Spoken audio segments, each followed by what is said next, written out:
দক্ষিণ কোরিয়ার ইতিহাসে নজিরবিহীন রায়ে অভিশংসিত প্রেসিডেন্ট ইউন সুক ইয়োলকে ৫ বছরের কারাদণ্ড দিয়েছেন দেশটির আদালত। ব্যর্থ সামরিক আইন জারির পর গ্রেপ্তারে বাধা দেওয়া এবং সরকারি ক্ষমতার অপব্যবহারের দায়ে এই সাজা দেয়া হয়। শুক্রবার সিওল সেন্ট্রাল ডিস্ট্রিক্ট কোর্ট রায় ঘোষণা করেন। আদালত বলেন, ইয়োন তার ব্যক্তিগত স্বার্থ ও নিরাপত্তা রক্ষায় প্রেসিডেন্টের নিরাপত্তা বাহিনীকে ব্যবহার করে বৈধ গ্রেপ্তারি পরোয়ানা কার্যকর করতে বাধা দিয়েছেন, যা ক্ষমতার গুরুতর অপব্যবহার। রায়ে আরও উল্লেখ করা হয়, ৬৫ বছর বয়সী ইউন সুক ইয়োলের বিরুদ্ধে সরকারি নথি জালিয়াতি এবং মন্ত্রিসভার অনুমোদন ছাড়াই অসাংবিধানিকভাবে সামরিক আইন জারির অভিযোগ প্রমাণিত হয়েছে। টেলিভিশন ক্যামেরার সামনে সাজা ঘোষণার সময় ইউনকে বিমর্ষ ও শারীরিকভাবে দুর্বল দেখালেও তিনি কোনো তাৎক্ষণিক প্রতিক্রিয়া জানাননি। রায়ের প্রতিক্রিয়ায় ইউনের আইনজীবী ইউ জং হাওয়া বলেন, এই রায় রাজনৈতিক উদ্দেশ্য প্রণোদিত এবং উচ্চ আদালতে আপিল করা হবে। অন্যদিকে রাষ্ট্রপক্ষ জানিয়েছে, ইউনের বিরুদ্ধে রাষ্ট্রদ্রোহের আরেকটি মামলায় তারা মৃত্যুদণ্ড দাবি করবেন।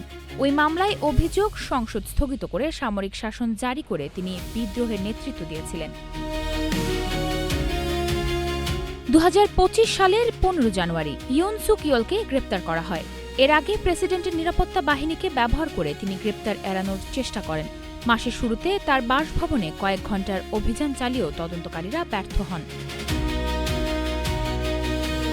২০২৪ সালের ৩ ডিসেম্বর ইউন হঠাৎ করেই দেশে সামরিক আইন জারি করেন। তবে তীব্র গণপ্রতিরোধের মুখে মাত্র ৬ ঘণ্টার মধ্যেই সেই সিদ্ধান্ত প্রত্যাহার করতে বাধ্য হন তিনি। এই ঘটনাকে দক্ষিণ কোরিয়ার গণতন্ত্রের জন্য বড় ধাক্কা হিসেবে দেখেন বিশ্লেষকরা। এর জেরে ১৪ ডিসেম্বর দেশটির পার্লামেন্টে ইয়োনকে অভিশংসন করা হয় এবং প্রেসিডেন্টের দায়িত্ব থেকে সাময়িক বরখাস্ত করা হয়। ইয়োন দক্ষিণ কোরিয়ার প্রথম কারাবন্দী রাষ্ট্রপ্রধান নন। ৯০-এর দশকে সাবেক সামরিক শাসন চুন দো হোয়ানও মৃত্যুদণ্ডে দণ্ডিত হয়েছিলেন, যদিও পরে তিনি ক্ষমা পান। বর্তমানে ইয়োন সিউল ডিটেনশন সেন্টারে বন্দী রয়েছেন। শুরু থেকেই তিনি দাবি করে আসছেন, বিরোধী দলগুলোর হুমকি থেকে দেশকে রক্ষা করতেই সামরিক আইন জারির সিদ্ধান্ত নিয়েছিলেন। মাইশা মাহমুদ, নাগরিক প্রতিদিন।